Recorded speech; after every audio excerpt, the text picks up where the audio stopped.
man, we're not far from that drowning. You want to put this call on hold for a second? We still got to put notes on it. We're heading over there. On this day, it was an early afternoon. It was sunny out. Officer Gonzales and I, we were working an accident. At that time, we heard a call for a drowning come out over the radio. It's a good thing you're an EMT. Before I was a police officer, I was actually an emergency medical technician, EMT for short. Unconscious, not breathing, was in pool underwater for 5 minutes, they think. CPR is in progress. As we're on the way to the call, your heart just sinks when you hear the call for a drowning come out, and you just hope that you're close enough to be able to make a difference in the person who was affected by this.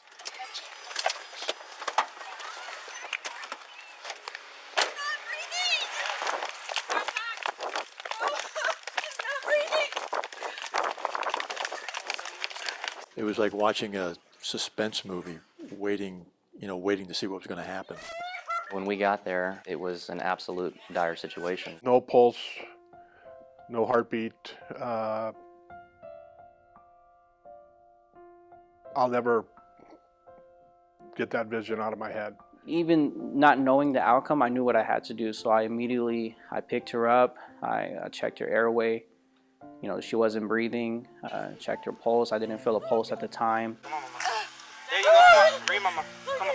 What I knew I needed to do was clear her airway so she can breathe. And then I did chest compressions, hit more back blows, and she ended up throwing up whatever else she had, and she started breathing, a little by little on her own. She needed help, but when we heard that she was starting to breathe on her own, it gave everybody a lot of hope.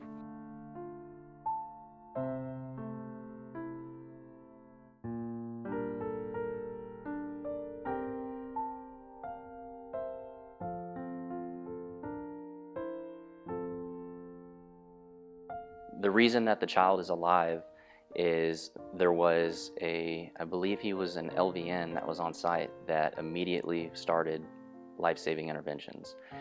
If somebody did not start CPR prior to us getting there, this could have been a completely different outcome. You have a few minutes to react and to start trying to save this patient, in particular, in our case, the children. And if you do that, you're really literally changing totally the outcome. Without them, my granddaughter would not be alive.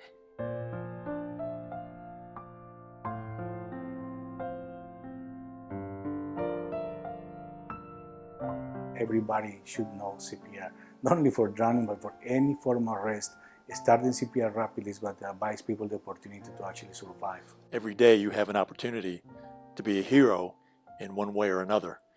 And Officers Gonzales and Mount showed how that happens. This truly was a miracle that I'm sitting here talking to you about my granddaughter who was dead on August 18th at about 2:30 in the afternoon, and then brought back to life by amazing people.